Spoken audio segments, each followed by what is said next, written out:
Yo sigo a Zenón, Cleantes y Crisipo, porque ninguno de los cuales se arrimó a la república, pero estuvo dispuesto para el socorro de los amigos y allegados y de todos los mortales. Sobre la serenidad de Séneca. Yo también aspiro a lo que menciona el filósofo que le proporcionó el estoicismo, que a pesar de no estar rodeado de lujosos objetos o de grandes artefactos, siempre estuvo dispuesto a servirle a la república. Y creo que eso debo hacer, y creo que eso debemos hacer, y creo que eso estoy haciendo con Valeria, la sofista, la que tiene solo meses de pisar el suelo de la patria, y con todo el que me escuche. Institución de la religión cristiana, libro de Juan Calvino, capítulo 13. La escritura nos enseña desde la creación del mundo que en la esencia única de Dios se contienen tres personas. Primero, la esencia de Dios es infinita. Lo que la escritura nos enseña de la esencia de Dios infinita y espiritual no solamente vale para destruir los desvaríos del vulgo, sino también para confundir las sutilezas de la filosofía profana. Le pareció un escritor antiguo que se expresaba con toda propiedad al decir que Dios es todo cuanto vemos y también lo que no vemos. Al hablar así, se imaginó que la divinidad está desparramada por todo el mundo. Es cierto que Dios, para mantenernos en la sobriedad, no habla con detalles de su esencia. Sin embargo, con los dos títulos que hemos nombrado, Jehová y Elohim, abate todos los desvaríos que los hombres se imaginan y reprime el atrevimiento del entendimiento humano. Ciertamente que lo infinito de su esencia debe espantarnos, de tal manera que no presumamos de medirlo con nuestros sentidos, y su naturaleza espiritual nos impide que veamos en él nada carnal o terreno. Y esta es la causa por la que muchas veces indica que su morada es el cielo. Pues, si bien por ser infinito llena también toda la tierra, sin embargo, viendo que nuestro entendimiento, según es de torpe, se queda siempre abajo, con mucha razón, para despertarnos de nuestra pereza e indolencia, nos eleva sobre el mundo, con lo cual cae por tierra el error de los maniqueos, que admitiendo dos principios hicieron al diablo casi igual que Dios. Pues esto era deshacer la unidad de Dios y limitar su infinitud. Y por lo que hace a los textos de la Escritura con los que se atrevieron a confirmar su opinión, en ello han dejado ver que su ignorancia igualaba en magnitud al intolerable desatino de su error. Igualmente quedan refutados los antropomorfistas, los cuales se imaginaron a Dios como un ser corpóreo, porque la Escritura muchas veces le atribuye boca, orejas, ojos, manos y pies. Pues, ¿qué hombre con un poco de entendimiento no comprende que Dios, por así decirlo, balbucea al hablar con nosotros como las nodrizas con sus niños para igualarse a ellos? Por lo tanto, tales maneras de hablar no manifiestan en absoluto cómo es Dios en sí, sino que se acomodan a nuestra rudeza para darnos algún conocimiento de Él. Y esto la Escritura no puede hacerlo sin ponerse a nuestro nivel y por lo tanto muy por debajo de la majestad de Dios. Punto número 2. Dios en tres personas. Pero aún podemos encontrarnos en la Escritura otra nota particular con la cual mejor conocerlo y diferenciarlo de los ídolos. Pues al mismo tiempo que se nos presenta como un solo Dios, se ofrece a nosotros, a nuestra contemplación, en tres personas distintas. Y si no nos fijamos bien en ellas, no tendremos en nuestro entendimiento más que un vano nombre de Dios que de nada sirve. Pero a fin de que nadie sueñe con un Dios de tres cabezas, ni piense que la esencia divina se divide en las tres personas, será menester buscar una definición breve y fácil que nos desenrede de todo error. Mas como algunos aborrecen el nombre de persona como si fuera cosa inventada por los hombres, será necesario ver primero la razón que tienen para ello. El apóstol, llamando al Hijo de Dios la imagen misma de su sustancia, sin duda atribuye al Padre alguna subsistencia en la cual difiera del Hijo. Porque tomar el vocablo como si significase esencia, como hicieron algunos intérpretes, como si Cristo representase en sí la sustancia del Padre, al modo de la cera en la que se imprime el sello, esto no solo sería cosa dura, sino también absurda. Porque siendo la esencia divina simple e individua, incapaz de división alguna, el que la tuviere toda en sí, y no por partes ni comunicación, sino total y enteramente, este tal sería llamado carácter e imagen del otro impropiamente. Pero como el Padre, aunque sea distinto del Hijo por su propiedad, se representó del todo en este, con toda razón se dice que ha manifestado en él su hipóstasis, con la cual está completamente de acuerdo lo que luego sigue, que él es el resplandor de su gloria. Ciertamente, de las palabras del apóstol se deduce que hay una hipóstasis propia y que pertenece al Padre, la cual, sin embargo, resplandece en el Hijo, de donde fácilmente se concluye también la hipóstasis del Hijo que le distingue del Padre. Lo mismo hay que decir del Espíritu Santo, el cual luego probaremos que es Dios, y sin embargo es necesario que lo tengamos como hipóstasis diferente del Padre. Pero esta distinción no se refiere a la esencia, dividir la cual o decir que es más de una es una blasfemia. Por tanto, si damos crédito a las palabras del apóstol, síguese que en un solo Dios hay tres hipóstasis. Y como quiera que los doctores latinos han querido decir lo mismo con este nombre de persona, será de hombres fastidiosos y aún contumaces querer disputar sobre una cosa clara y evidente. Si quisiéramos traducir al pie de la letra lo que la palabra significa, diríamos subsistencia, lo cual muchos lo han confundido con sustancia, como si fuera la misma cosa. Pero además, no solamente los latinos usaron la palabra persona, sino también los griegos, quizá para probar que estaban en esto de acuerdo con los latinos. Dijeron que hay en Dios tres personas. Pero sea lo que sea respecto a la palabra, lo cierto es que todos querían decir una misma cosa. Punto número 3. ¿Se pueden emplear palabras ajenas a la Escritura? Así pues, por más que protesten los herejes contra el nombre de persona, y por más que murmuren algunos de mala condición, diciendo que no admitirán un nombre inventado por los hombres, siendo así que no pueden negar que se nombra a tres, de los cuales cada uno es enteramente Dios, sin que por ello haya muchos dioses, ¿no es gran maldad condenar las palabras que no dicen sino lo que la Escritura afirma y atestigua?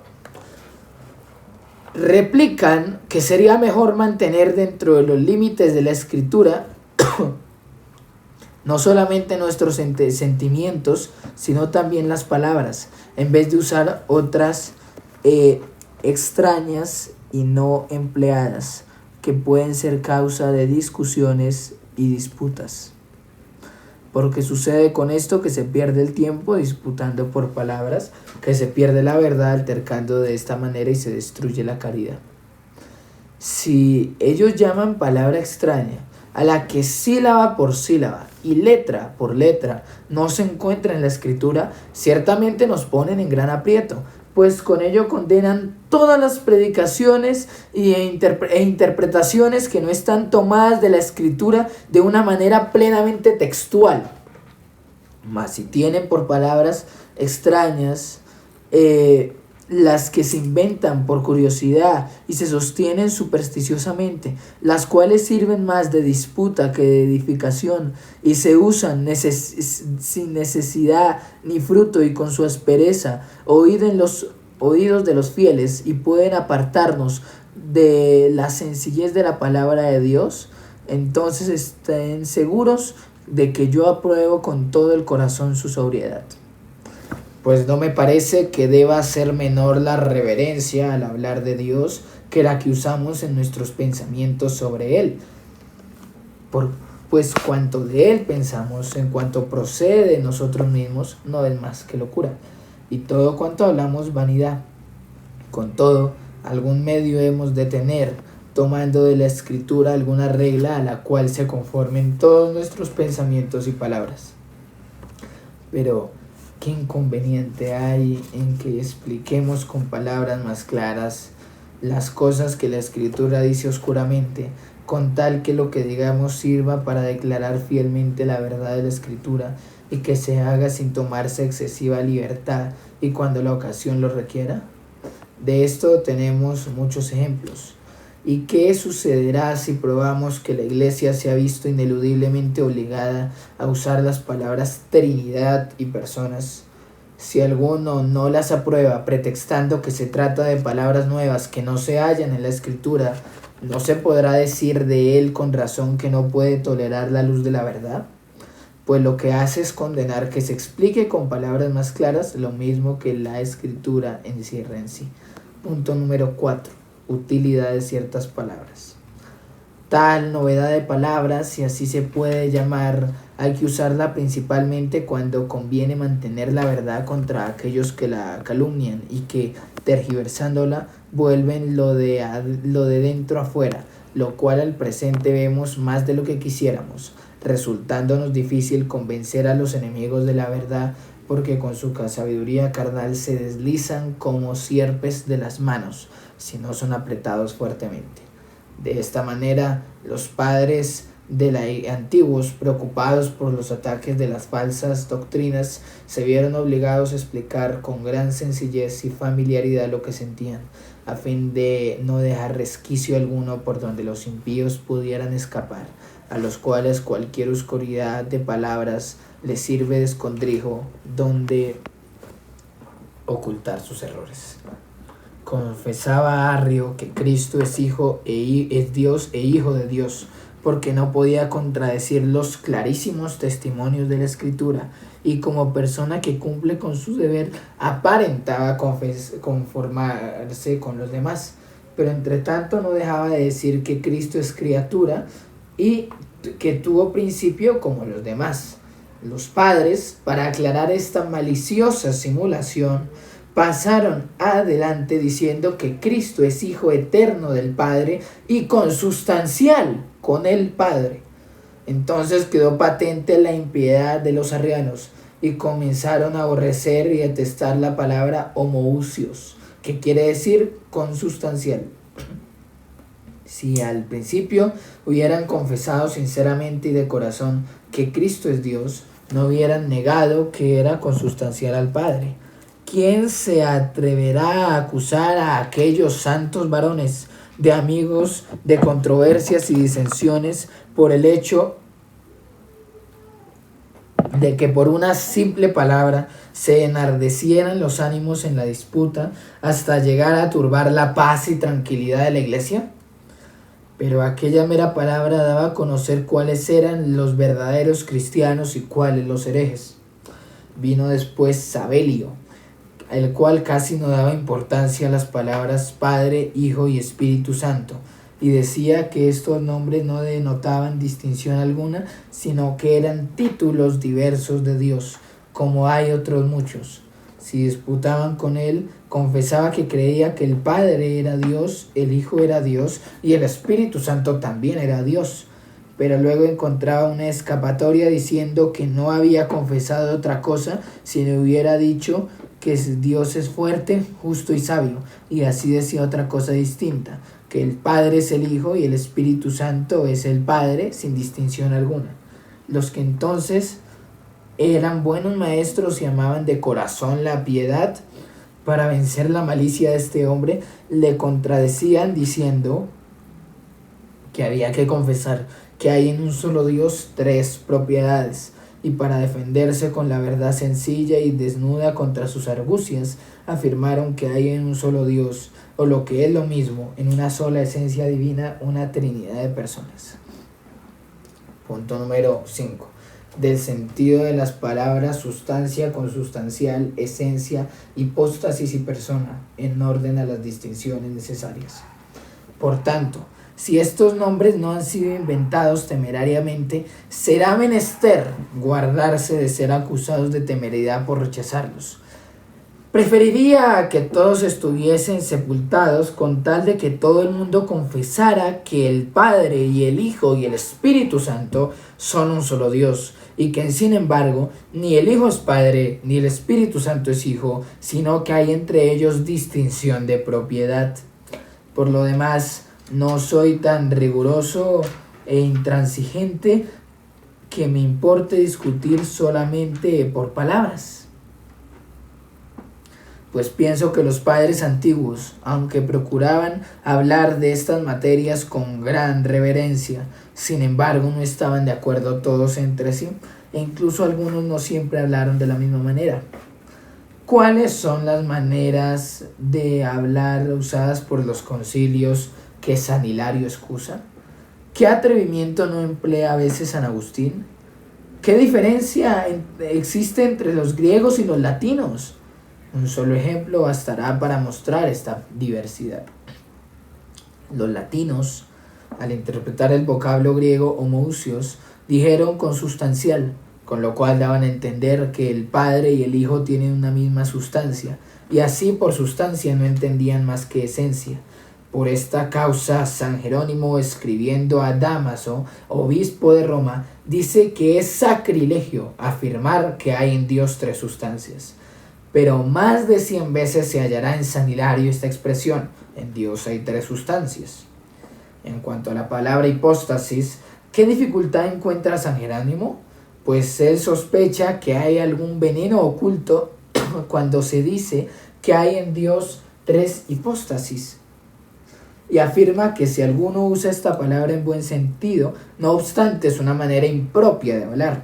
Si esto lo dice de buena fe y sin fingimiento, y no más bien por molestar a sabiendas a los obispos orientales, a los cuales odiaba, ciertamente que no tiene razón al decir que en todas las escuelas profanas usía no significaba otra cosa que hipóstasis, lo cual se puede refutar por el modo corriente de hablar.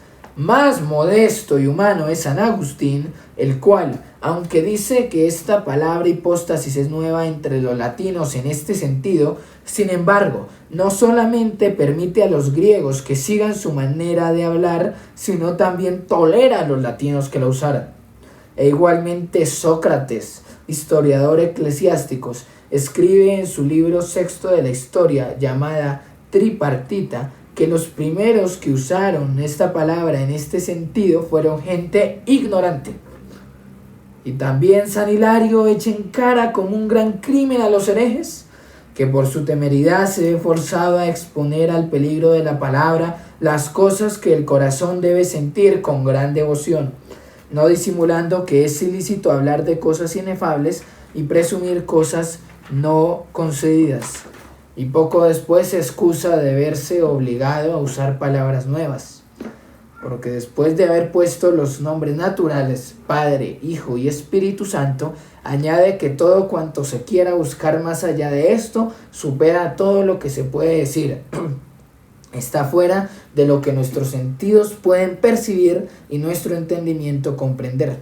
Y en otro lugar ensalza a los obispos de Francia, porque no habían ni inventado, ni aceptado, ni siquiera conocido más confesión que la antiquísima y simplísima que desde el tiempo de los apóstoles había sido admitida en todas las iglesias. La excusa que da San Agustín es también muy semejante a esta, a saber que esta palabra se inventó por necesidad a causa de la pobreza y deficiencia del lenguaje de los hombres en asunto de tanta importancia, no para expresar todo lo que hay en Dios, sino para no callar cómo el Padre, el Hijo y el Espíritu Santo son tres. Esta modestia de aquellos santos varones debe movernos a no ser rigurosos en condenar sin más a cuantos no quieran someterse al modo de hablar que nosotros usamos, con tal de que no lo hagan por orgullo, contumacia o malicia, pero a su vez consideren ellos cuán grande es la necesidad que nos obliga a hablar de esta manera, a fin de que poco a poco se acostumbren a expresarse como conviene. Y cuiden asimismo cuando hay que enfrentarse con los arrianos y los sabelianos, que se llevan a mal que se les prive de la oportunidad de tergiversar las cosas, ellos mismos resulten sospechosos de ser discípulos suyos. Arrio dice que Cristo es Dios, pero para sus adentros afirma que es criatura y que ha tenido principio. Dice que es uno con el Padre, pero secretamente susurra a los oídos de sus discípulos que ha sido formado como los demás fieles, aunque con cierta prerrogativa. Sabelio dice que estos nombres, Padre, Hijo y Espíritu, no señalan distinción alguna en Dios. Decid que son tres, enseguida protestará que nombráis tres dioses. Decid que en la esencia una de Dios hay trinidad de personas, y diréis lo mismo que dice la Escritura, y haréis callar a este calumniador. Pero si hay alguno tan escrupuloso que no pueda admitir estos tres nombres, no obstante, ninguno, por más que le pese, podrá negar que cuando la Escritura nos dice que Dios es uno, debemos entender la unidad de la sustancia. Y cuando oímos decir que en la unidad de la esencia divina hay tres, a saber, Padre, Hijo y Espíritu Santo, hemos de entender que con esta Trinidad se menciona a las personas. Cuando esto se profesa de corazón y sin doblez alguna, no importarán gran cosa las palabras. Pero hace ya tiempo que sé por experiencia que cuantos pertinazmente se empeñan en discutir por simples palabras, alimentan dentro de sí algún oculto veneno. De suerte que es mucho mejor provocarlos abiertamente que andar con medias tintas para conservar su favor y amistad. Punto número 6. Distinción de las propiedades. Definición de persona, esencia y subsistencia. Mas, dejando a un lado la controversia sobre meras palabras, comenzaré a tratar el meollo mismo de la cuestión. Así pues, por persona entiendo una subsistencia en la esencia de Dios, la cual, comparada con las otras, se distingue por una propiedad incomunicable. Por subsistencia entiendo algo distinto de esencia, porque si el Verbo fuese simplemente Dios, San Juan se hubiese expresado mal al decir que estuvo siempre con Dios. Cuando luego dice que Él mismo es Dios, entiende esto de la esencia única. Pero como quiera que el Verbo no pudo estar en Dios sin que residiese en el Padre, de aquí se deduce la subsistencia de que hablamos, la cual, aunque esté ligada indisolublemente con la esencia y de ninguna manera se pueda separar de ella, sin embargo tiene una nota especial por la que se diferencia de la misma. Y digo también que cada una de estas tres subsistencias, comparada con las otras, se distingue de ellas con una distinción de propiedad. Ahora bien, aquí hay que subrayar expresamente la palabra relacionar o comparar, porque al hacer simple mención de Dios y sin determinar nada especial, lo mismo conviene al Hijo y al Espíritu Santo que al Padre. Pero cuando se compara al Padre con el Hijo, cada uno se diferencia del otro por su propiedad. En tercer lugar, todo lo que es propio de cada uno de ellos es algo que no se puede comunicar a los demás, pues nada de lo que se atribuye al Padre como nota específica suya puede pertenecer al Hijo sin serle atribuido. Y no me desagrada la definición de Tertuliano, con tal de que se entienda bien, que la Trinidad de personas es una disposición de Dios o un orden que no cambia nada en la unidad de la esencia. Punto número 7. Divinidad del Verbo. Pero antes de pasar adelante, probemos la divinidad del Hijo y del Espíritu Santo. Después veremos cómo se diferencian entre sí. Cuando la Escritura hace mención del Verbo de Dios, sería absurdo imaginarse una voz que solamente se articulase y desapareciese, o que se eche al aire fuera del mismo Dios, como fueron todas las profecías y revelaciones que los patriarcas antiguos tuvieron.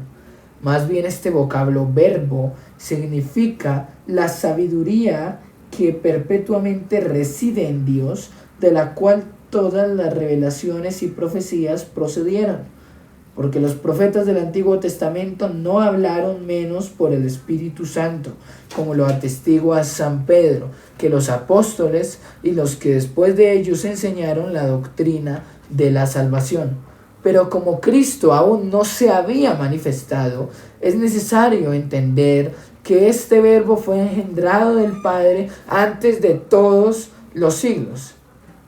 Y si aquel Espíritu, cuyos instrumentos fueron los profetas, es el Espíritu del Verbo, de aquí concluimos infaliblemente que el Verbo de Dios es verdadero Dios.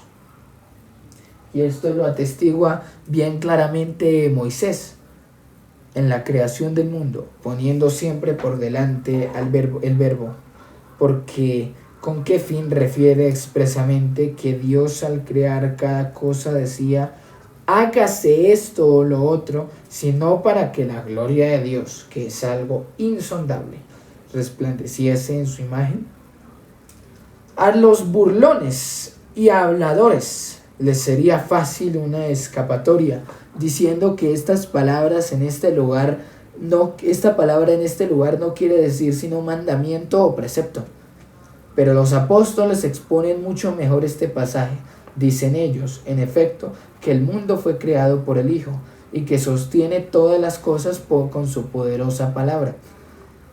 En lo cual vemos que la palabra o verbo significa la voluntad y el mandato del Hijo, el cual es eterno y esencial verbo de Dios. Asimismo, lo que dice Salomón no encierra oscuridad alguna para cualquier hombre desapasionado y modesto al presentarnos a la sabiduría engendrada de Dios antes de los siglos, y que presidía en la creación de todas las cosas y en todo cuanto ha hecho Dios. Porque imaginarse un mandato de Dios temporal sería cosa desatinada y frívola, ya que Dios quiso entonces manifestar su eterno y firme consejo, e incluso algo más oculto, lo cual se confirma también por lo que dice Jesucristo: mi Padre hasta ahora trabaja y yo trabajo. Porque al afirmar que desde el principio del mundo Él ha obrado juntamente con su Padre, declara más por extenso lo que Moisés había expuesto brevemente. Así pues, vemos que Dios ha hablado de tal manera en la creación de las cosas que el Verbo no estuvo nunca ocioso, sino que también obró, y que de esta manera la obra es común a ambos.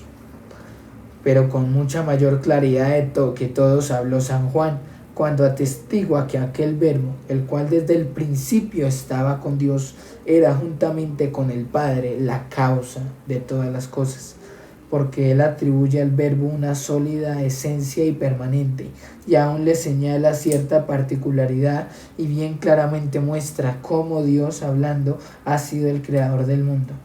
Y así como todas las revelaciones que proceden de Dios, se dice con toda razón que son su palabra, de la misma manera es necesario que su palabra sustancial, que es la fuente de todas las revelaciones, sea puesta en el supremo lugar, y sostener que jamás está sujeta a ninguna mutación, sino que perpetuamente permanece en Dios en un mismo ser, y ella misma es Dios. Punto número 8. Eternidad del Verbo. Aquí gruñen ciertas gentes, las cuales, no atreviéndose claramente a quitarle su divinidad, le despojan en secreto de su eternidad, porque dicen que el Verbo comenzó a existir cuando Dios en la creación del mundo abrió su sagrada boca. Pero hablan muy inconsiderablemente al decir que ha habido en la sustancia de Dios cierta mutación. Es verdad que los nombres y títulos que se refieren a la obra externa de Dios se le comenzaron a atribuir conforme la obra comenzó a existir, como cuando es llamado creador del cielo y de la tierra. Pero la fe no reconoce ningún nombre, ni admite ninguna palabra que signifique que algo sea innovado en Dios mismo. Porque si alguna cosa nueva le hubiera sobrevenido, no sería verdad lo que dice Santiago: todo don perfecto desciende de lo alto, del Padre de las luces, en la cual no hay mudanza ni sombra de variación. Por tanto, nada se puede consentir menos que imaginar un principio del Verbo, que siempre fue Dios y después crió el mundo. Pero ellos piensan que argumentan sutilmente al decir que Moisés, cuando narra que Dios habló, quiere decir que antes de aquel momento no había en Dios palabra alguna. Sin embargo, no hay nada más insensato que esto, pues no se sigue ni se debe concluir. Esto comenzó a manifestarse en tal tiempo, luego antes no existía. Yo concluyo exactamente al revés, o sea, puesto que en el mismo instante en el que Dios dijo, sea la luz, apareció y se demostró la virtud del Verbo. Por consiguiente, el Verbo existía mucho antes.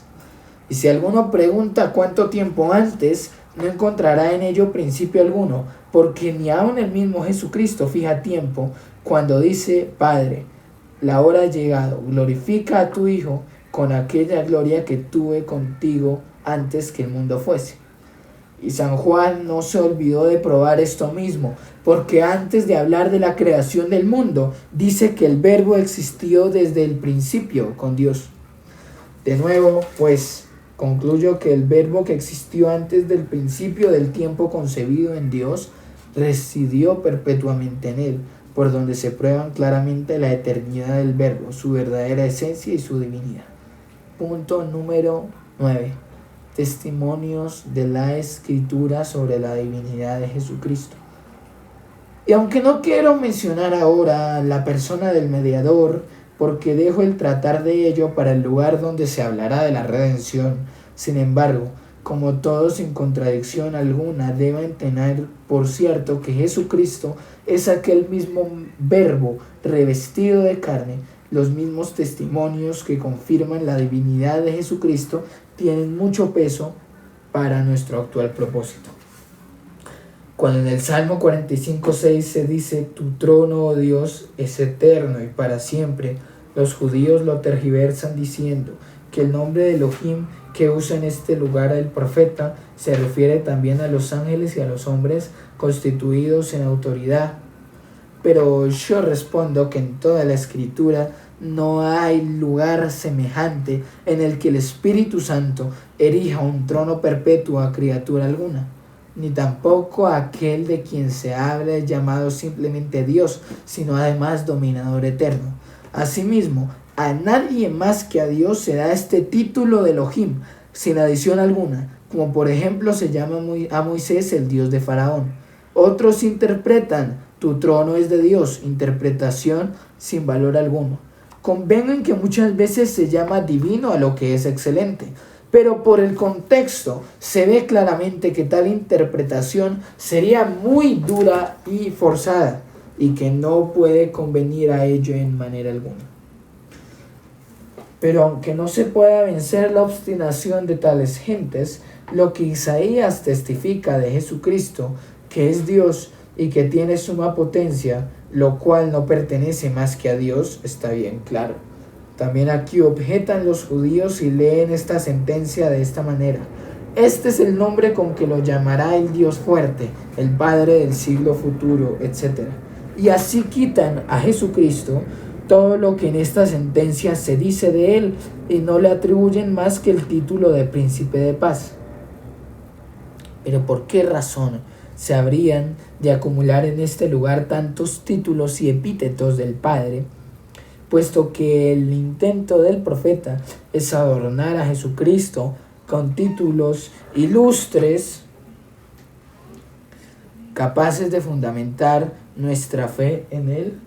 No hay pues duda de que he llamado aquí Dios fuerte por la misma razón que por la que poco antes fue llamado Emmanuel.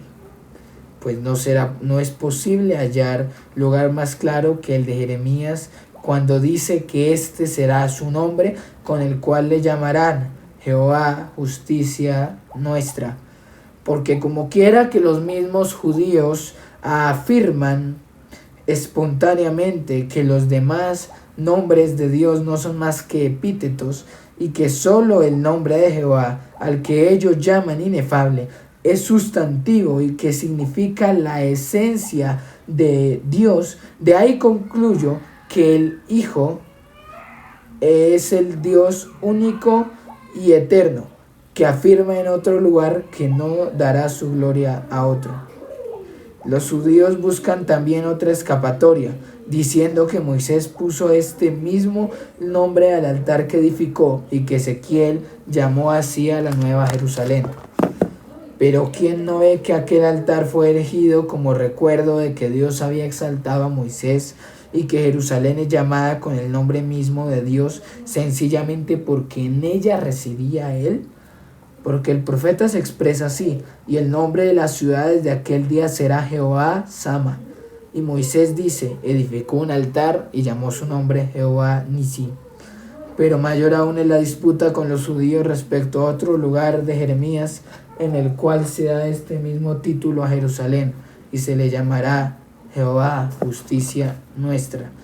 Pero está tan lejos este testimonio de oscurecer la verdad que aquí mantenemos, que antes al contrario ayuda a confirmarla. Porque habiendo dicho antes Jeremías que Cristo es el verdadero Jehová, del cual procede la justicia, ahora dice que la iglesia sentirá con tanta certeza que es así, que ella misma se podrá gloriar con este mismo nombre. Así que en el primer lugar se pone la causa y fuente de la justicia, y en el segundo se añade el efecto. Punto número 10. El ángel del Eterno. Y si esto no satisface a los judíos, no veo cómo ellos podrán interpretar lo que se lee en la Escritura con tanta frecuencia, en la cual vemos que el nombre Jehová es atribuido a un ángel. Dícese que un ángel se apareció a los patriarcas del Antiguo Testamento. El mismo ángel se atribuye el nombre del Dios eterno. Si alguno responde que esto se dice por respeto a la persona que el ángel representa, no resuelve la dificultad. Porque un siervo no permitiría jamás que se le ofreciesen sacrificios para quitar la honra que se le debe a Dios. En cambio, el ángel, después de haberse negado a probar el pan, manda que se ofrezca sacrificio a Jehová, y luego prueba realmente que es el mismo Jehová. Y así Manoa y su mujer comprenden por esta señal que no solamente vieron al ángel, sino también a Dios, por lo cual exclaman: moriremos porque a Dios hemos visto. Y cuando la mujer responde: si Jehová nos quisiera matar, no aceptaría de nuestras manos el holocausto y la ofrenda. Ciertamente confiesa que es Dios aquel que antes fue llamado ángel. Y lo que es más, la misma respuesta del ángel quita toda duda. ¿Por qué me preguntas por mi nombre, que es admirable? Por ello es abominable la impiedad de Cerbet cuando se atreve a decir que jamás se manifestó Dios a Abraham ni a los otros patriarcas, sino que en vez de a él adoraron a un ángel. Pero muy bien y prudentemente los doctores antiguos interpretaron que este ángel principal fue el Verbo eterno de Dios, el cual desde antes comenzaba a ejercer el oficio de mediador. Porque si bien el Hijo de Dios no se había revestido aún de carne humana, sin embargo descendió como un tercero para acercarse con más familiaridad a los fieles. Y así a esta comunicación le dio el nombre de ángel, conservando sin embargo lo que era suyo, a saber, ser Dios de gloria infalible. Lo mismo quiere decir Oseas, quien después de haber contado la lucha de Jacob con su ángel, dice: mas Jehová es Dios de los ejércitos, Jehová es su nombre. Servet gruñe otra vez, diciendo que esto fue porque Dios había tomado la forma de un ángel. como si el profeta no confirmase lo que antes había dicho Moisés. ¿Por qué me preguntas por mi nombre? En la confesión del santo patriarca aclara suficientemente que no había sido un ángel creado, sino aquel en quien plenamente residía la divinidad, cuando dice: vi a Dios cara a cara, en lo cual conviene con lo que dice San Pablo, que Cristo fue el guía del pueblo en el desierto. Porque aunque no había llegado la hora de humillarse y someterse, no obstante, aquel Verbo eterno dio ya entonces muestra del oficio que le estaba destinado. Igualmente, si se considera sin pasión alguna del capítulo 2 de Zacarías, el ángel que envía al otro ángel es enseguida llamado Dios de los ejércitos y se le atribuye sumo poder. Omito citar infinitos testimonios que plenamente aseguran nuestra fe, aunque los judíos no se conmuevan gran cosa con ellos. Cuando se dice en Isaías: he aquí, este es nuestro Dios, le hemos esperado y nos salvará, todas las personas sensatas ven que aquí claramente se habla del Redentor, que debía levantarse para librar a su pueblo. Y el que repita 2 veces lo mismo con palabras de tanto peso no deja opción para aplicar esto sino a Cristo. Y aún más claro que el testimonio de Malaquías, en el que promete que el dominador que entonces esperaba vendría a su templo. Es de todos conocido que el templo de Jerusalén jamás fue dedicado a nadie más que a aquel que es único y supremo Dios, y sin embargo el profeta concede su posesión a Cristo, de donde se sigue que Él es el mismo Dios a quien siempre adoraron los judíos. Punto número 11. Los apóstoles aplican a Jesucristo lo que se ha dicho del Dios eterno. En cuanto al Nuevo Testamento, está todo él lleno de innumerables testimonios. Por tanto, procuraré más bien entresacar algunos que no amontonarlos todos. Y aunque los apóstoles hayan hablado de él después de haberse mostrado en carne como mediador, sin embargo, cuanto yo cite viene a propósito para probar su eterna divinidad. En cuanto a lo primero, hay que advertir grandemente que cuanto había sido antes dicho del Dios eterno, los apóstoles enseñan que o se ha cumplido ya en Cristo o se cumplirá después. Porque aun cuando Isaías profetiza que el Señor de los ejércitos sería a los judíos y a los israelitas piedra de escándalo y piedra en que tropezasen, San Pablo afirma que esto se cumplió en Cristo, de quien muestra por el mismo texto que Cristo fue aquel Señor de los ejércitos. Del mismo modo, en otro lugar dice: todos compareceremos ante el tribunal de Cristo, porque escrito está: ante mí se doblará toda rodilla y toda lengua confesará a Dios. Y puesto que por Dios, por Isaías dice esto de sí mismo, y Cristo muestra con los hechos que esto se cumple en él, síguese por lo mismo que Él es aquel Dios cuya gloria no se puede comunicar a otro. Igualmente, lo que el apóstol cita del Salmo en su carta a los Efesios conviene solo a Dios. Subiendo a lo alto, llevó cautiva la cautividad, porque quiere dar a entender que este ascender había sido tan solo figurado cuando Dios mostró su potencia, dando una notable victoria a David contra los infieles, pero que mucho más perfecta y plenamente se manifestó en Cristo. Y de acuerdo con esto, San Juan atestigua que fue la gloria del Hijo la que Isaías había visto en su visión, aunque el profeta dice que la majestad de Dios fue lo que se le reveló. Además, los testimonios que el apóstol en la carta a los Hebreos atribuye al Hijo evidentemente no pueden convenir más que a Dios. Tú, Señor, en el principio fundaste la tierra, y los cielos son obra de tus manos. Adórenle todos los ángeles de Dios.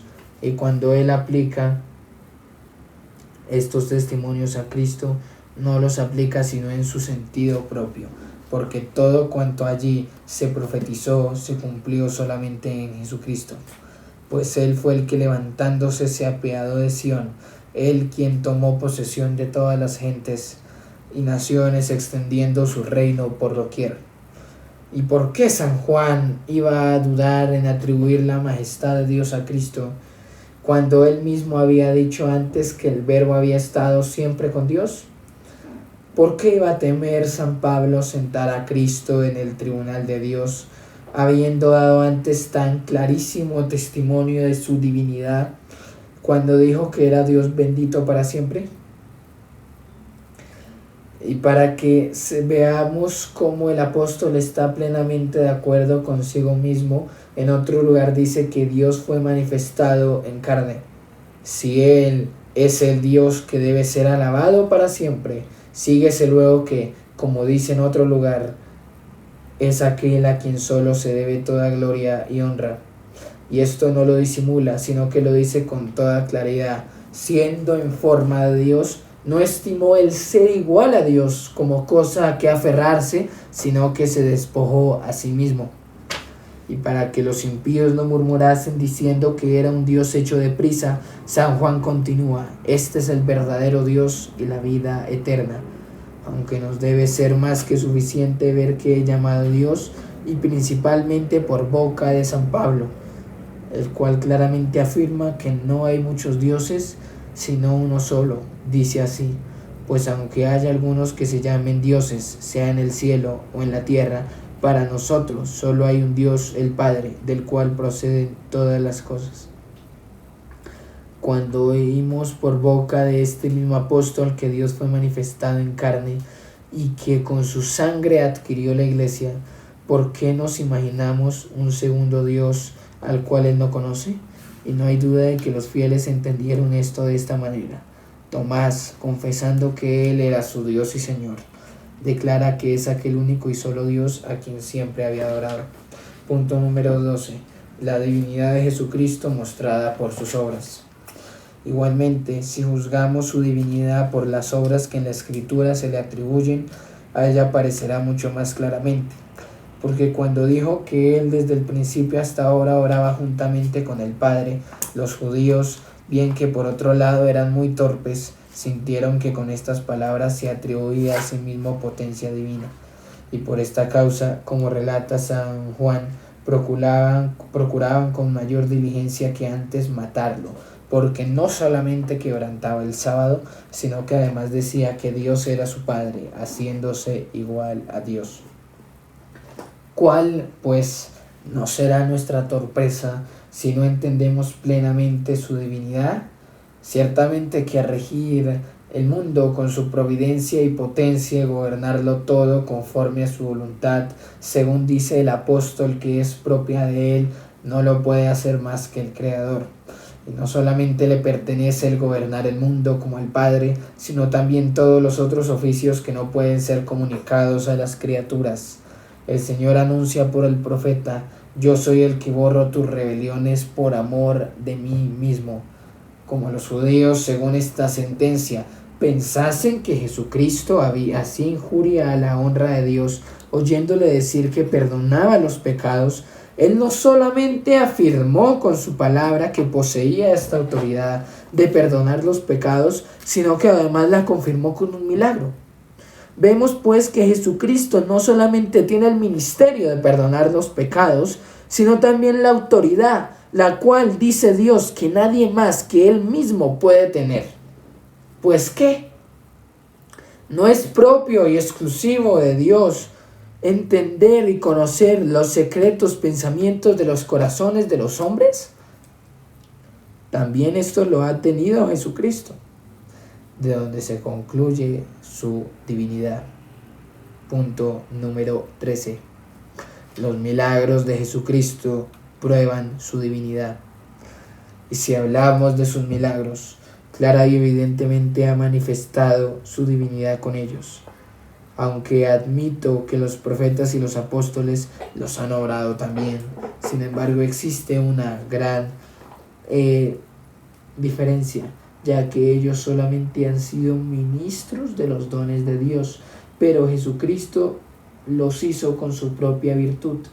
Es cierto que algunas veces oró para atribuir la gloria al Padre, pero la mayoría de las veces demostró tal autoridad per se.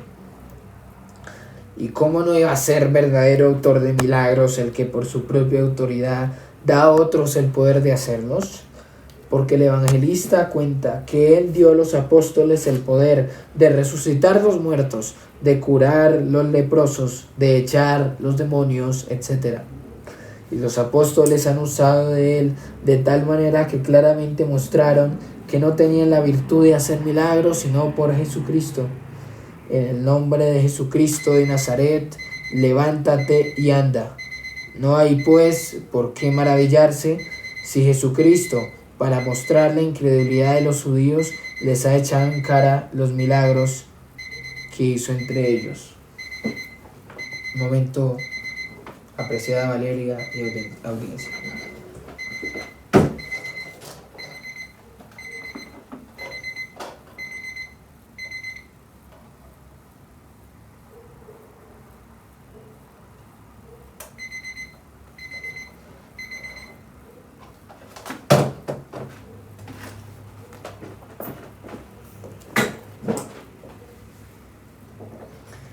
Qué pena. No hay pues por qué maravillarse si Jesucristo, para mostrar la incredulidad de los judíos, les ha echado en cara los milagros que hizo entre ellos, pues habiéndolos obrado por su virtud, daban testimonio más que suficiente de su divinidad. Y además de esto, si fuera de Dios no hay salvación alguna, ni justicia, ni vida. Cristo encierra en sí todas las cosas, es evidente que es Dios. Y no hay razón para que alguno me arguya diciendo que todo esto se lo concedió Dios, pues no se dice que recibió el don de la salvación, sino que Él mismo es la salvación. Y aunque ninguno es bueno, sino solo Dios, ¿cómo podría ser un puro hombre, no digo bueno y justo, sino de la misma bondad y justicia? ¿Y qué diremos a lo que el evangelista dice, que desde el principio del mundo la vida estaba con Él, en Él, y que Él, siendo vida, era también la luz de los hombres? Cristo exige nuestra fe y nuestra esperanza. Por tanto, teniendo nosotros tales experiencias de su majestad divina, nos atrevemos a poner nuestra fe y esperanza en Él, no obstante saber que es una horrible blasfemia el que alguien ponga su confianza en criatura alguna. Él dice: creéis en Dios, creed también en mí. Y así expone San Pablo dos textos de Isaías: todo aquel que en él creyere no será avergonzado, y estará la raíz de Isaí, y el que se levantará a regir los gentiles esperarán en él. Mas, ¿a qué citar más testimonios cuando tantas veces se dice en la Escritura: el que cree en mí tiene vida eterna? El homenaje de la oración le es debido. Además de esto, también le pertenece a Cristo la invocación, que proviene de la fe, lo cual, sin embargo, pertenece solamente a la majestad divina, si hay algo que le convenga con plena propiedad. Porque dice el profeta: y todo aquel que invocar el nombre de Jehová será salvo. Y asimismo Salomón dice: torre fuerte es el nombre de Jehová, a él correrá el justo y será levantado. Ahora bien, el nombre de Cristo es invocado para la salvación, luego Él mismo es Dios. Ejemplo de que Cristo ha de ser invocado lo tenemos en Esteban, que dice: Señor Jesús, recibe mi espíritu. Y después en toda la iglesia cristiana, según lo atestigua Ananías en el mismo libro: Señor, he oído de muchos acerca de este hombre, cuántos males ha hecho a tus santos. Y para que se entienda más claramente que toda la plenitud de la divinidad habita corporalmente en Cristo, el apóstol afirma que él no quiso saber entre los corintios otra doctrina, sino conocer a Cristo, y que no predicó otra cosa, sino a Cristo solo. ¿Qué cosa es esta tan grande de no predicar a otros los fieles, sino a Jesucristo, a los cuales les prohíbe que se gloríen en otro nombre que el suyo? ¿Quién se atreverá a decir que Cristo es una mera criatura cuando su conocimiento es nuestra única gloria? Tampoco carece de importancia que el apóstol San Pablo, en los saludos que acostumbraba poner al principio de sus cartas, pida los mismos beneficios a Jesucristo que los que le pide al Padre, con lo cual nos enseña que no solamente alcanzamos del Padre los beneficios por su intercesión y medio, sino que también el mismo Cristo es el autor de ellos por tener la misma experiencia que su padre. Esto, que se funda en la práctica y en la experiencia, es mucho más cierto y firme que todas las ociosas especulaciones, porque el alma fiel conoce sin duda posible y, por así decirlo, toma con la mano la presencia de Dios cuando se siente vivificada, iluminada, justificada y santificada. Punto número 14. La divinidad del Espíritu Santo. Y por esto es necesario usar la misma prueba para confirmar la divinidad del Espíritu Santo. El testimonio de Moisés en la historia de la creación no es oscuro. Dice, el Espíritu de Dios se movía sobre la faz de las aguas. Pues quiere decir que no solamente la hermosura del mundo, cual la vemos al presente, tiene su ser por la virtud del Espíritu Santo, sino que ya antes de que tuviese esta forma, el Espíritu Santo había obrado para conservar aquella masa confusa e informe. Asimismo, lo que dice Isaías tampoco admite subterfugios. Y ahora me envió Jehová el Señor y su Espíritu. Pues por estas palabras atribuye al Espíritu Santo la misma suprema autoridad de enviar a los profetas, lo cual solo compete a Dios, por donde se ve claramente que el Espíritu Santo es Dios. Pero la prueba mejor, según he dicho, se toma de la experiencia común, por lo que la Escritura le atribuye y lo que nosotros mismos experimentamos acerca de él. De ningún modo puede pertenecer a criatura alguna, pues él es el que, extendiéndose por todas partes, sustenta, da fuerza y vivifica todo cuanto hay, tanto en el cielo como en la tierra. Asimismo excede a todas las criaturas en que a su potencia no se le señala término ni límite alguno, sino que al infundir su fuerza y su vigor en todas las cosas, darles el ser, que vivan y se muevan. Todo esto evidentemente es cosa divina.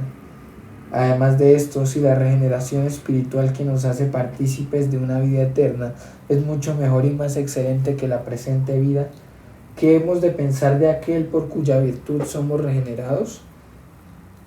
Y que Él sea el autor de esta regeneración, y no por potencia prestada, sino propia. La Escritura lo prueba en muchísimos lugares, y no solamente de esta regeneración, sino también de la inmortalidad que alcanzaremos. Finalmente, todos los oficios propios de la divinidad le son también atribuidos al Espíritu Santo como el Hijo, porque también Él escudriña los secretos de Dios, no tiene consejero entre todas las criaturas, da sabiduría y el don de hablar, aunque el Señor dice a Moisés que hacer esto no conviene a otro más que a Él solo. De esta manera, por el Espíritu Santo venimos a participar de Dios, sintiendo su virtud que nos vivifica. Nuestra justificación, obra suya es. De Él procede la potencia, la santificación, la verdad, la gracia y cuantos bienes es posible imaginar, porque uno solo es el Espíritu de quien fluye hacia nosotros toda la diversidad de dones. Pero pues es muy digna de notarse aquella sentencia de San Pablo: aunque los dones sean diversos y sean distribuidos diversamente, con todo uno y solo es el Espíritu. El apóstol no solamente lo reconoce como principio y origen, sino también como autor, lo cual expone más claramente un poco más abajo, diciendo: un solo y mismo Espíritu distribuye todas las cosas según quiere. Si Él no fuese una subsistencia que residiera en Dios, San Pablo nunca lo constituiría como juez para disponer de todas las cosas a su voluntad. Así que el apóstol evidentemente adorna al Espíritu Santo con la potencia divina y afirma que es una hipóstasis de la esencia de Dios. Punto número 15. Templos de Dios, templos del Espíritu Santo. E incluso cuando la Escritura habla de Él, le da el nombre de Dios. Y por esta razón San Pablo concluye que somos templos de Dios, porque su Espíritu habita en nosotros, todo lo cual no se puede pasar por alto y a la ligera. Porque haciendo así que Dios nos promete tantas veces escogernos como templo suyo, esta promesa suya no se cumple sino habitando en nosotros su Espíritu. Ciertamente que, como muy bien dice San Agustín, si se nos mandase levantar un templo de madera y de piedra al Espíritu Santo, como quiera que este honor solamente se debe a Dios, ello sería una prueba clarísima de su divinidad. Ahora bien, cuánto más convincente es el hecho de que no ya debamos edificarle un templo, sino que nosotros mismos debamos ser ese templo. Y el mismo apóstol, con idéntico sentido, unas veces nos llama templos de Dios y otras templos de su Espíritu. Y San Pedro, reprendiendo a Ananías porque había mentido al Espíritu Santo, dice que había mentido no a los hombres sino a Dios.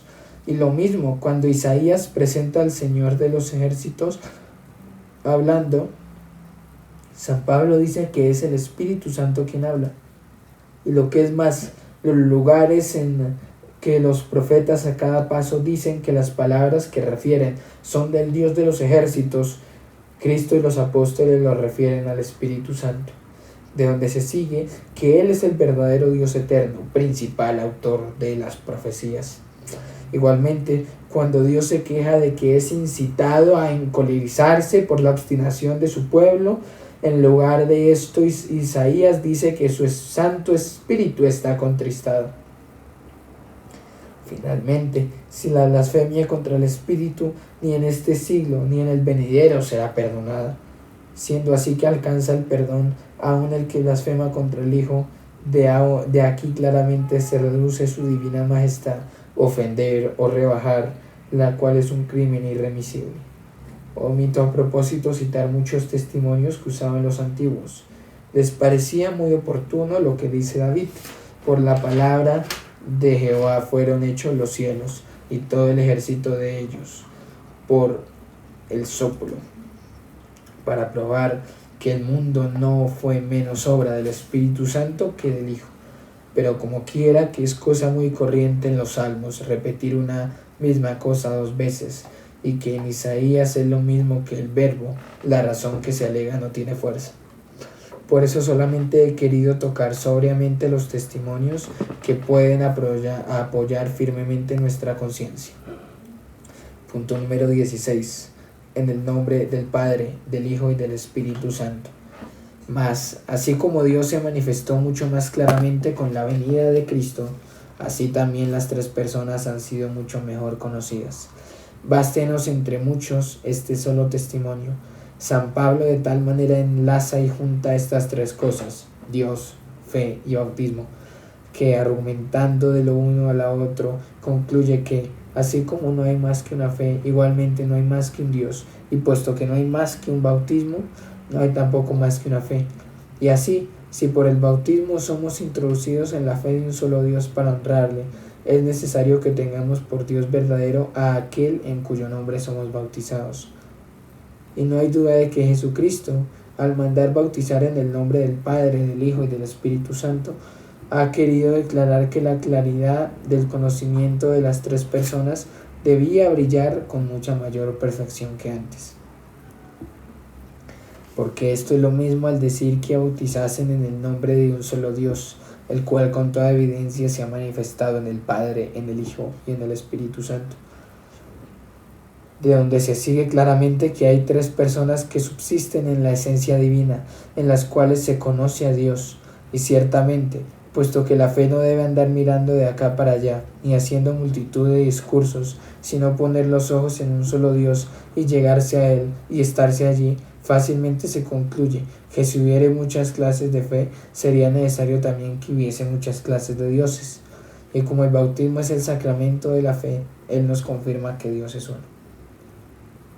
De aquí también se concluye que no es lícito bautizar más que en el nombre de un solo Dios, puesto que creemos en aquel en cuyo nombre somos bautizados.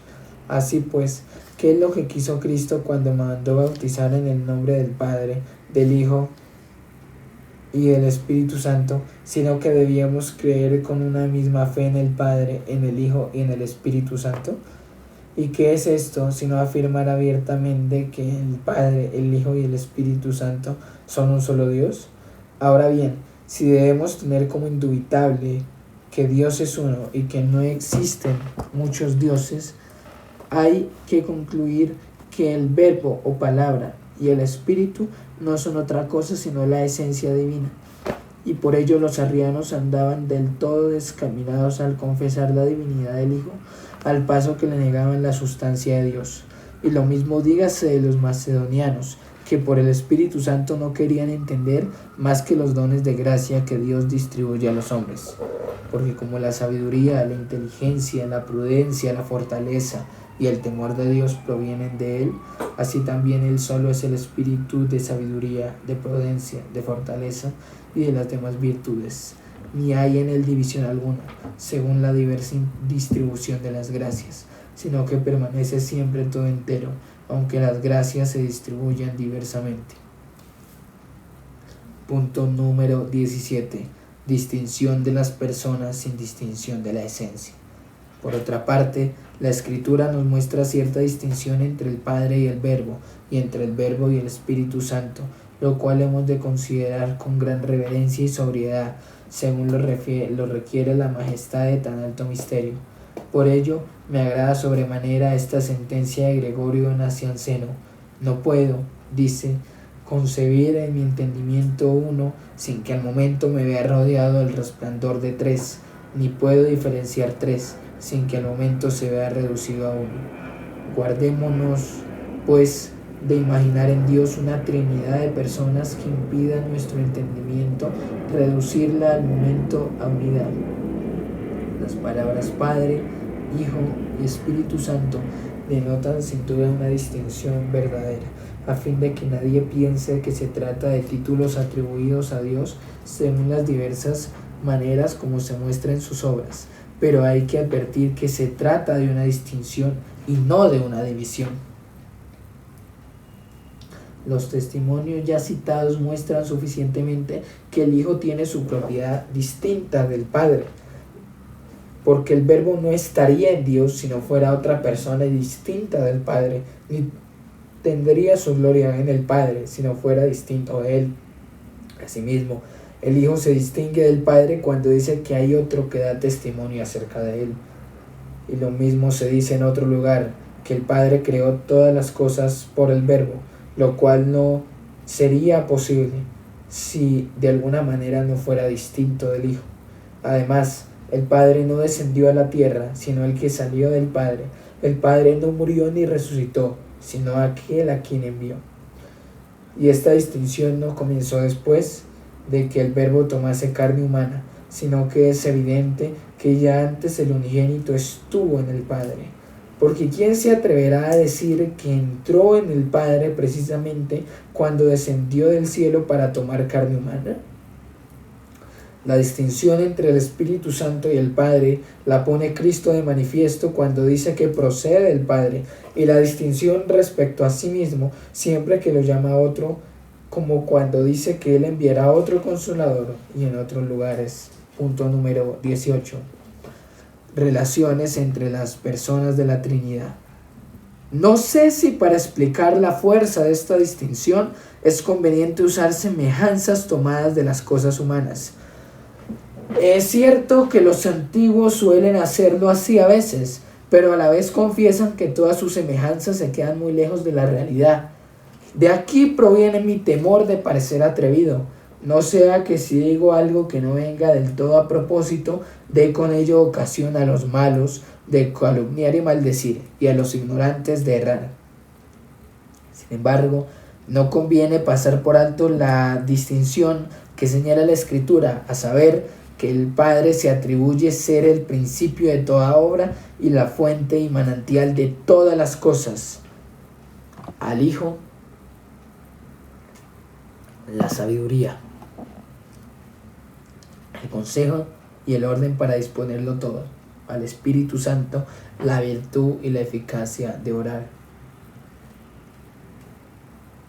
Y aunque la eternidad del Padre sea también la eternidad del Hijo y del Espíritu Santo, puesto que jamás, nunca pudo Dios estar sin su sabiduría y su virtud, y en la eternidad debemos buscar primero y último. Sin embargo, no es vano ni superfluo observar este orden, diciendo que el Padre es el primero, y luego el Hijo por proceder del Padre, y el tercero el Espíritu Santo que procede de ambos. pues aún el entendimiento de cada uno tiende a esto naturalmente, ya que primeramente considera a Dios, luego la sabiduría que de Él procede, y finalmente la virtud con que realiza lo que ha determinado su consejo. Y por esto se dice que el Hijo procede del Padre solamente, y que el Espíritu Santo de uno y otro, y ello en muchos lugares, pero en ninguno más claramente que en el capítulo 8 de la carta a los Romanos, donde el Espíritu Santo es llamado indiferentemente unas veces Espíritu de Cristo y otras Espíritu del que resucitó a Cristo de entre los muertos, y ello con mucha razón, porque San Pedro también atestigua que fue por el Espíritu de Cristo, porque los profetas han hablado, bien que la Escritura en muchos lugares enseña que fue el Espíritu de Dios Padre. Punto número 19. 3 personas, una sola y divina esencia. Pero esta distinción está tan lejos de impedir la unidad de Dios que precisamente por ella se puede probar que el Hijo es un mismo Dios con el Padre, porque ambos tienen un mismo espíritu, y que el espíritu no es otra sustancia diversa del Padre y del Hijo, ya que es el espíritu de entrambos. Porque en cada una de las personas se debe entender toda la naturaleza divina juntamente con la propiedad que le compete a cada una de ellas. El Padre es totalmente en el Hijo, y el Hijo totalmente en el Padre, como él mismo afirma: yo soy en el Hijo, en el Padre, y el Padre en mí. Y por esta causa, los doctores eclesiásticos no admiten diferencia alguna en cuanto a la esencia entre las personas. Con estos vocablos que denotan distinción, dice San Agustín, se significa la correspondencia que las personas tienen la una con la otra y no la sustancia, la cual es una en las 3 personas. Conforme a esto se deben entender las diversas maneras de hablar de los antiguos, que algunas veces parecen contradecirse. Porque unas veces dicen que el Padre es principio del Hijo, y otras afirman que el Hijo tiene de sí mismo su esencia y su divinidad, y que es un mismo principio con el Padre. San Agustín expone en otro lugar la razón de esta diversidad diciendo: Cristo respecto a sí mismo es llamado Dios, y con relación al Padre es llamado Hijo. Asimismo, el Padre respecto a sí mismo es llamado Dios, y en relación con el Hijo se llama Padre. En relación al Hijo es llamado Padre, Él no es Hijo. Asimismo, el Hijo respecto al Padre no es Padre.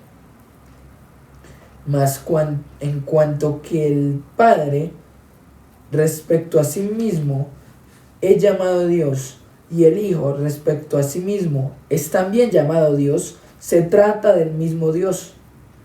Así que cuando hablamos del Hijo simplemente sin relación al Padre, afirmamos recta y propiamente que tiene su ser de sí mismo, y por esta causa lo llamamos único principio. Pero cuando nos referimos a la relación que tiene con el Padre, con razón decimos que el Padre es principio del Hijo. Todo el libro 5 de San Agustín, de la obra que tituló De la Trinidad, no trata más que de explicar esto. Lo más seguro y acertado es quedarse con la doctrina de la relación que allí se trata, y no por querer conocer sutilmente tan profundo misterio, extraviarse con muchas e inútiles especulaciones. Punto número 20. Lo que nosotros creemos. Por eso los que aman la sobriedad y los que se dan por satisfechos con la medida de la fe, oigan en pocas palabras lo que les es necesario saber, que cuando confesamos que creemos en un Dios, bajo este nombre de Dios entendamos una simple y única esencia, en la cual comprendemos 3 personas o hipóstasis, y por ello siempre que el nombre de Dios se usa de modo general, se refiere al Hijo y al Espíritu Santo lo mismo que al Padre. Mas cuando el Hijo es nombrado con el Padre, entonces tiene lugar la correspondencia o relación que hay de uno a otro, y que nos lleva a distinguir entre las personas.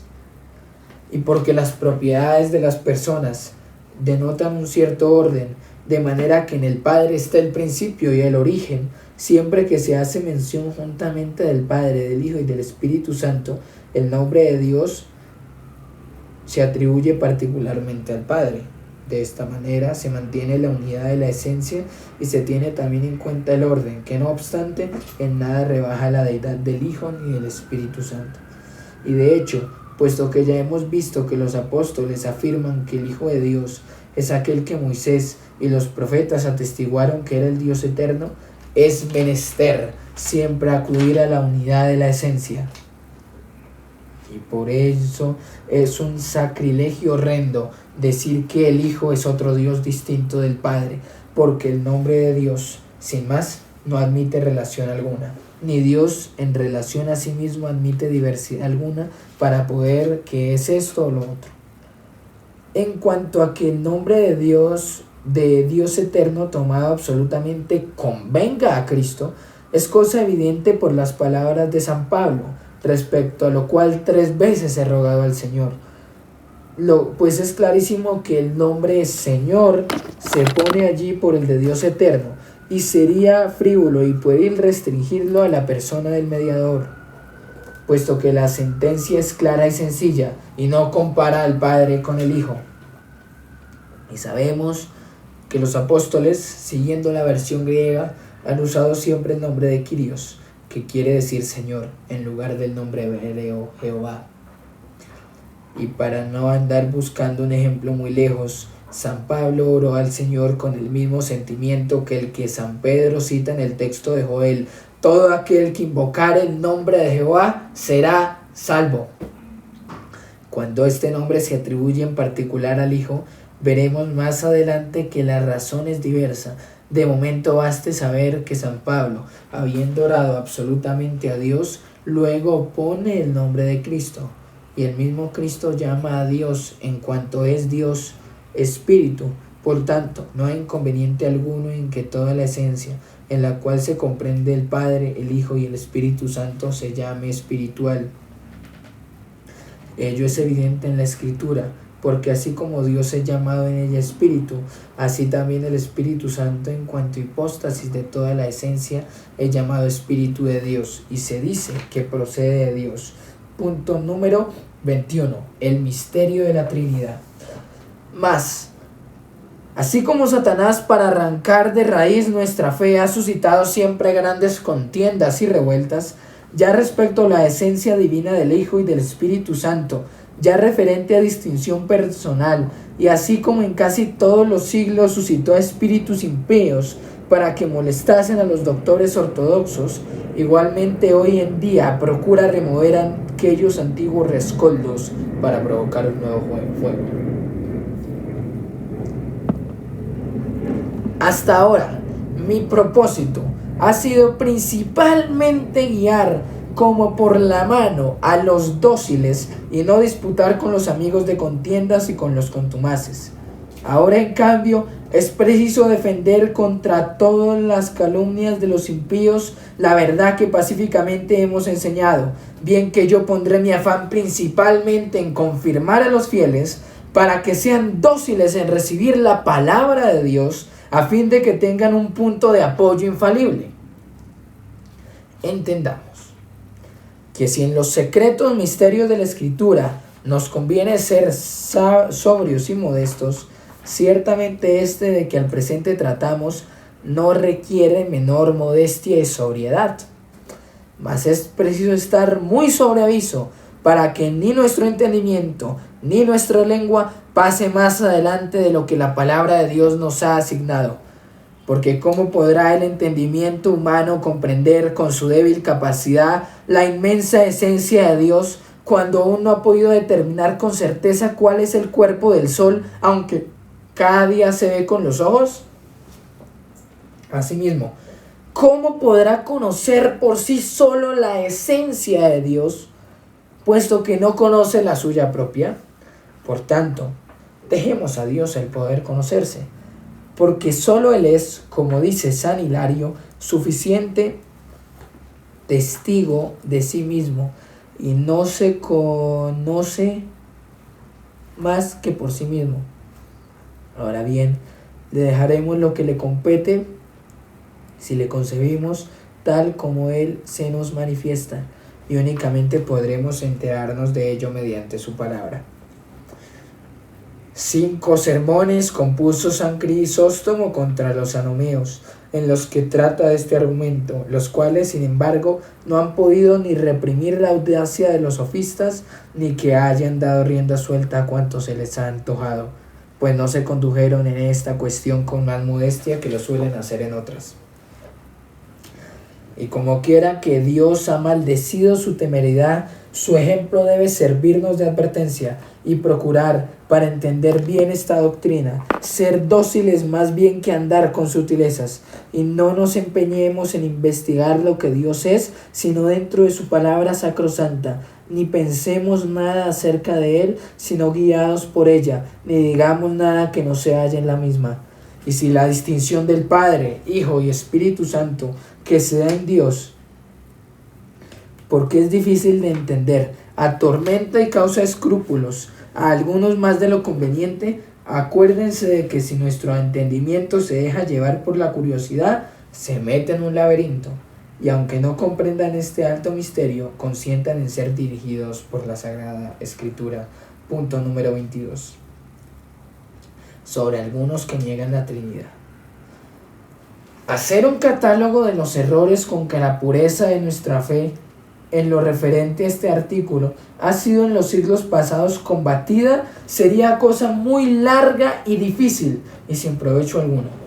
La mayoría de los herejes intentaron destruir y hollar la gloria de Dios con desvaríos tan enormes que tuvieron que darse por satisfechos con conmover y perturbar a los ignorantes. De su pequeño número de engañadores se multiplicaron las sectas que o bien tendieron a destruir la esencia divina o bien a confundir la distinción de las personas.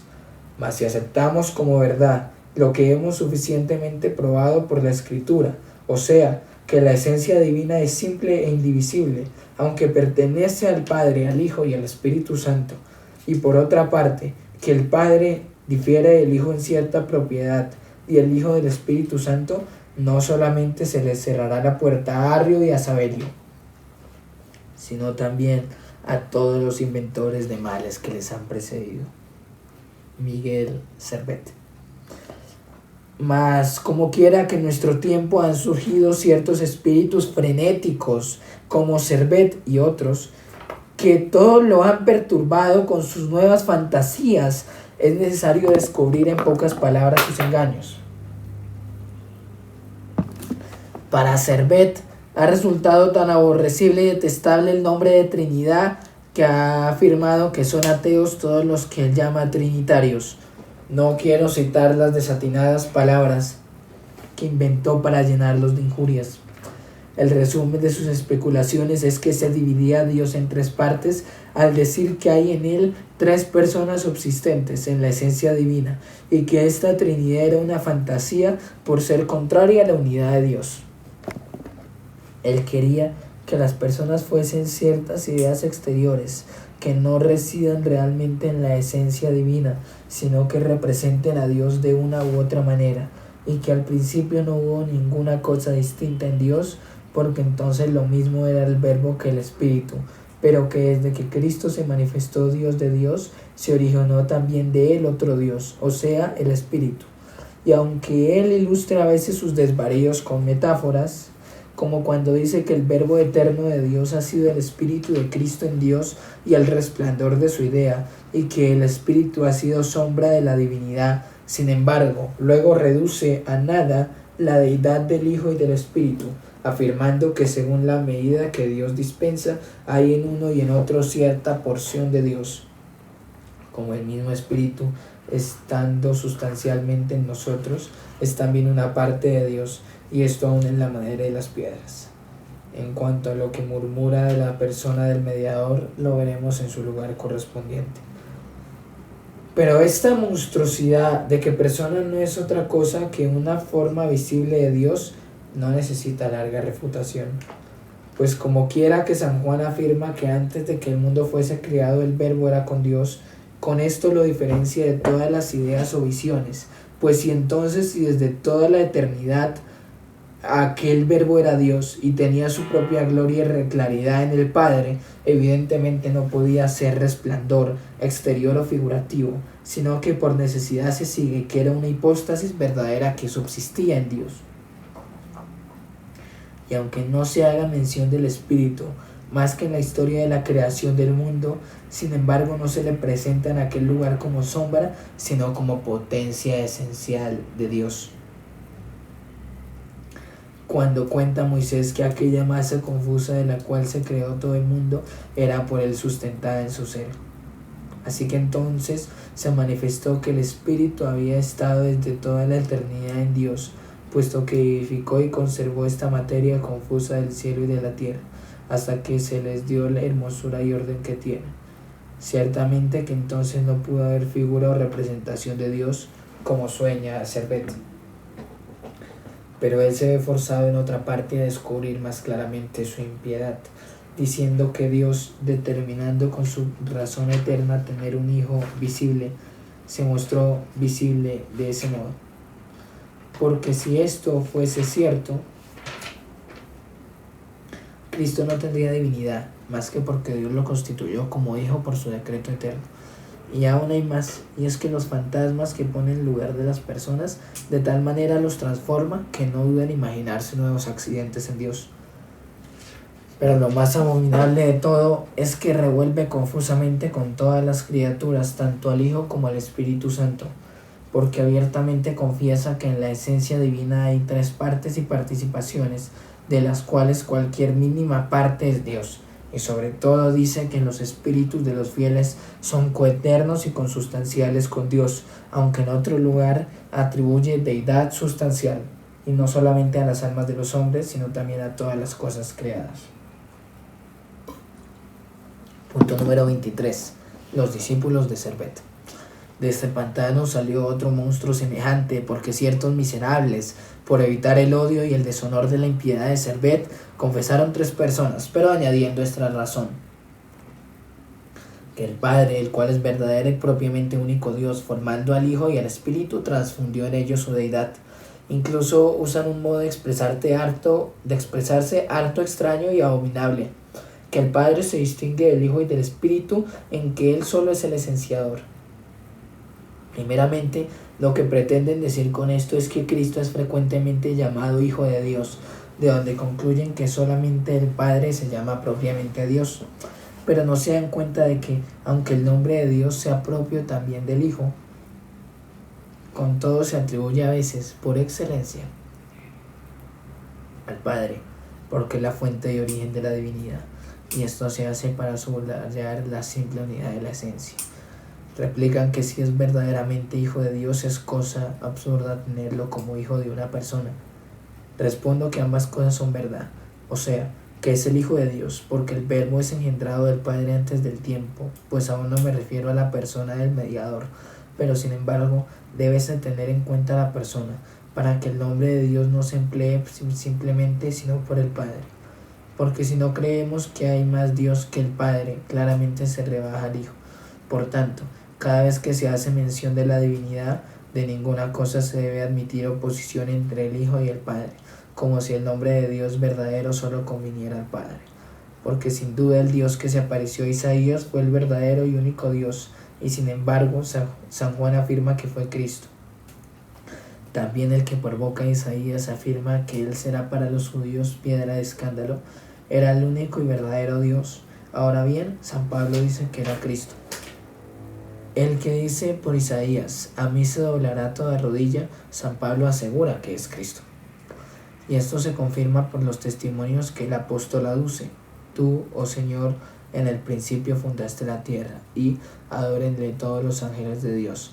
Testimonios que solo pueden atribuirse al verdadero Dios, y que el apóstol prueba que se refieren a Cristo. Y no tiene fuerza alguna lo que objetan, diciendo que se atribuye a Cristo lo que solo a Dios pertenece porque es resplandor de su gloria. Pues como quiera que por todas partes se pone el nombre de Jehová, se sigue que referente a la divinidad tiene el ser por sí mismo. Porque si Él es Jehová, de ningún modo se puede afirmar que no es aquel Dios que por Isaías dice en otro lugar: yo soy el primero y el postrero, y fuera de mí no hay Dios.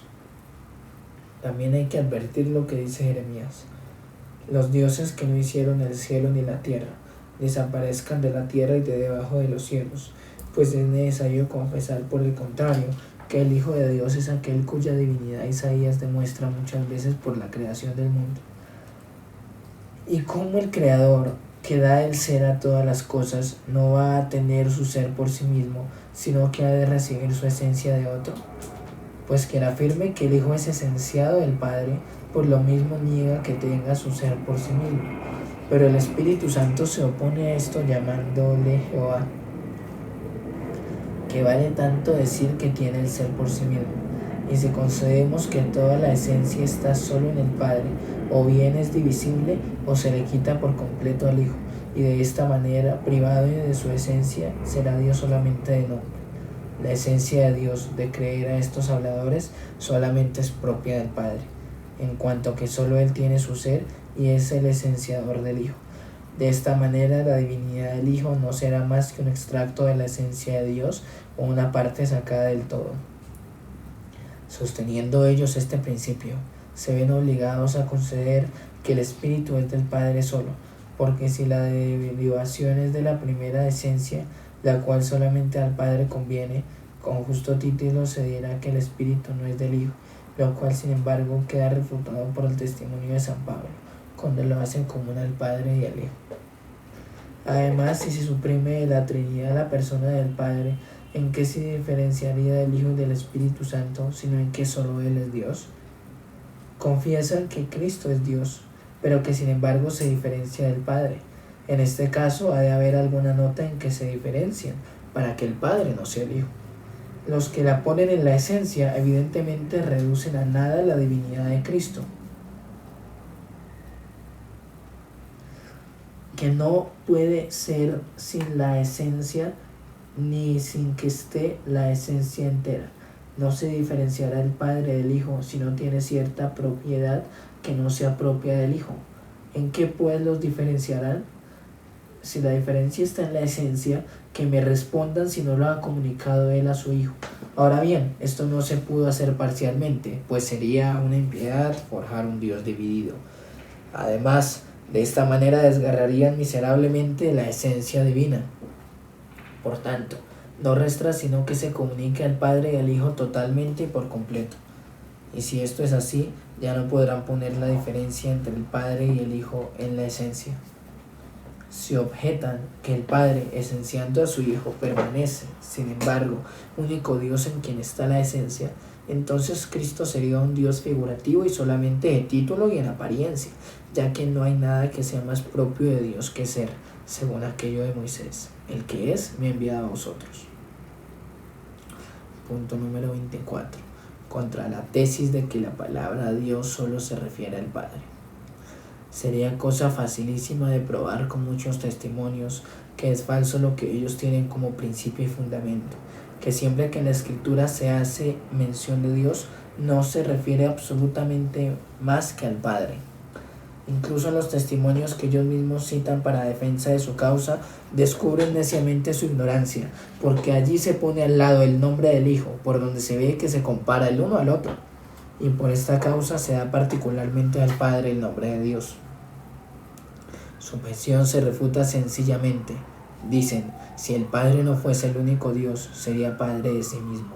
Respondo que no hay ningún inconveniente dentro del orden y graduación que hemos señalado en que el Padre sea llamado Dios de una manera particular, porque no solamente ha engendrado Él de sí mismo su sabiduría, sino también es Dios de Jesucristo en cuanto mediador, como más por extenso lo trataré luego.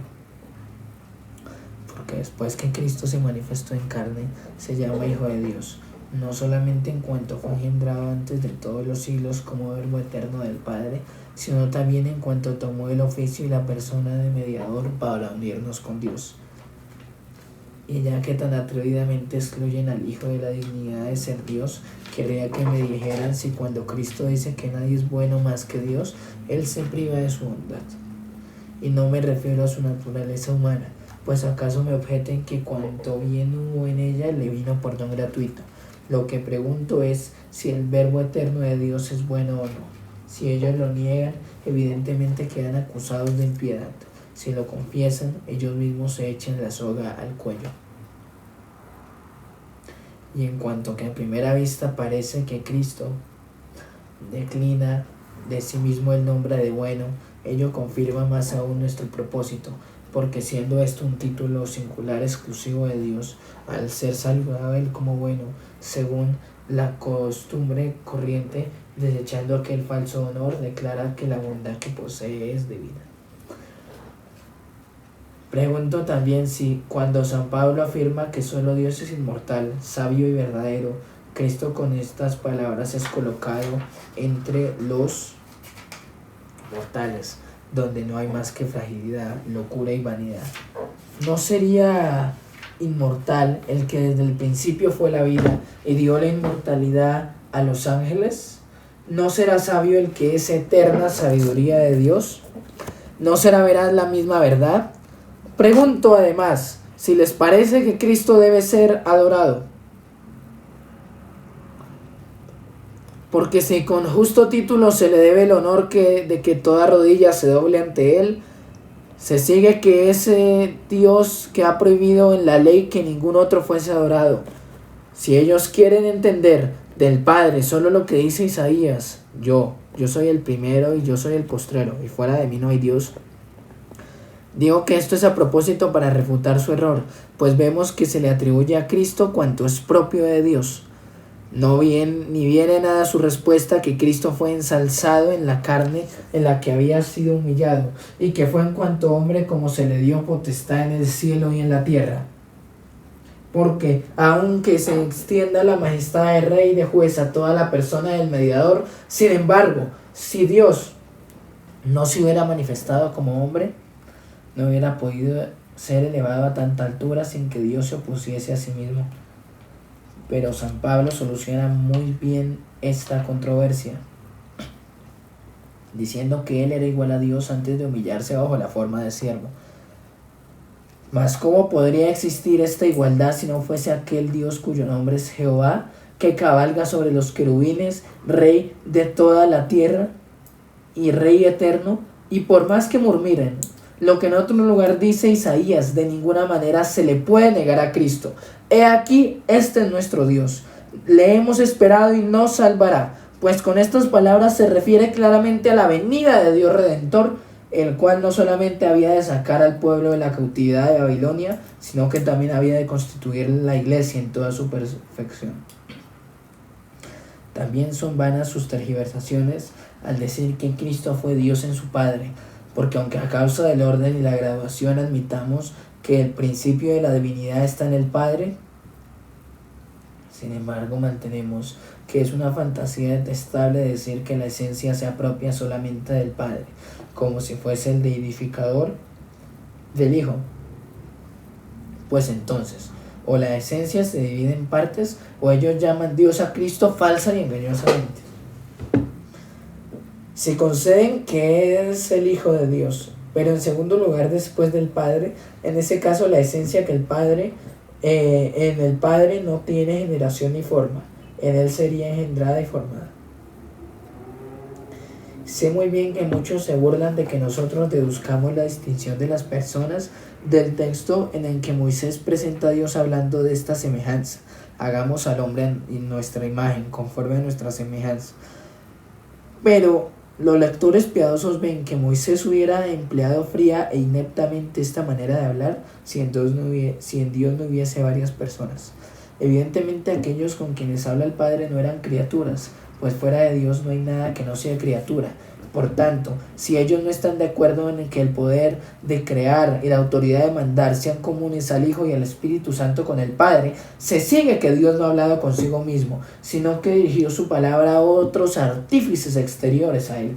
Finalmente, un solo texto aclara sus objeciones, porque cuando Cristo dice que Dios es espíritu, no hay razón alguna para restringir esto solamente al Padre, como si el Verbo no fuese espiritual por naturaleza. Y si este nombre de espíritu es propio tanto del Hijo como del Padre, de aquí concluyo que el Hijo queda absolutamente comprendido bajo el nombre de Dios. Y luego se añade que el Padre no acepta otra clase de servicio, sino el de aquellos que le adoran en espíritu y en verdad, de donde se sigue que Cristo, que ejerce el oficio de doctor bajo el que es cabeza suprema, atribuye al Padre el nombre de Dios. no para abolir su propia divinidad, sino para elevarnos a ella poco a poco. Bien, aunque este video fue grabado días antes y no se había publicado, primeramente para mi hermana, luego para todo el que quisiera consultarlo, por motivos y ocupaciones varias, me ha parecido bien continuarlo en este aspecto.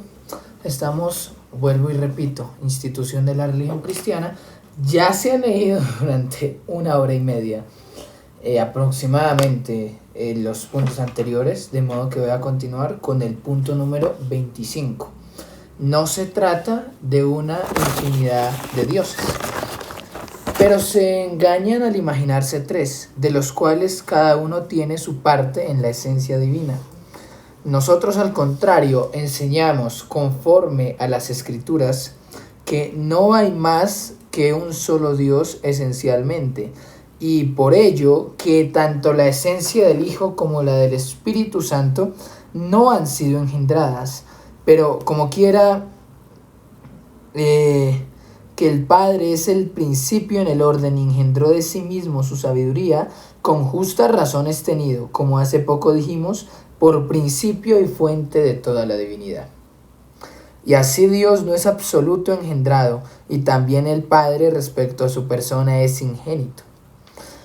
Se engañan también los que piensan que de lo que nosotros decimos se puede concluir una cuaternidad, pues con falsía y calumniosamente nos atribuyen lo que ellos han forjado en su imaginación, como si nosotros supusiéramos que de una misma esencia divina se derivan 3 personas, pues claramente se ve en nuestros libros que no separamos las personas de la esencia, sino que decimos que aunque residan en la misma, sin embargo hay distinción entre ellas.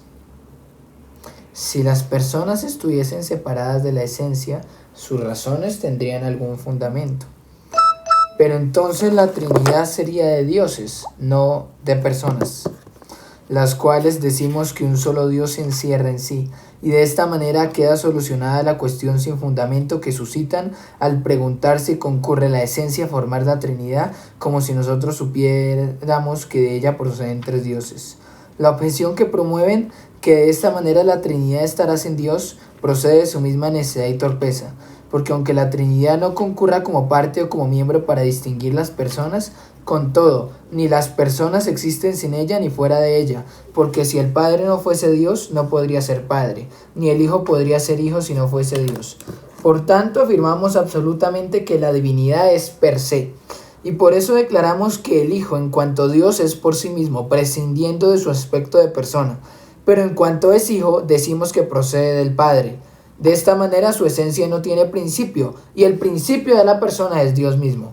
Ciertamente todos los antiguos doctores eclesiásticos que escribieron acerca de la Trinidad refirieron este nombre únicamente a las personas, porque sería gran error, e incluso impiedad brutal, incluir la esencia en la distinción.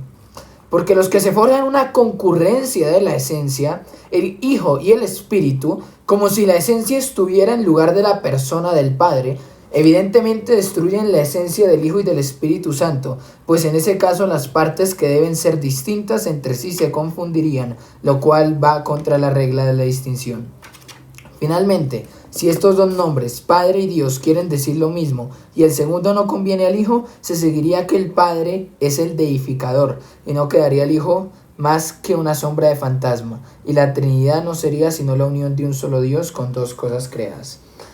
Nos queda el punto 26, 27, 28 y 29. Si usted tiene el libro físico, lo puede consultar. Si no, espero que haya sido de gran beneficio y luego continuaremos con el siguiente capítulo.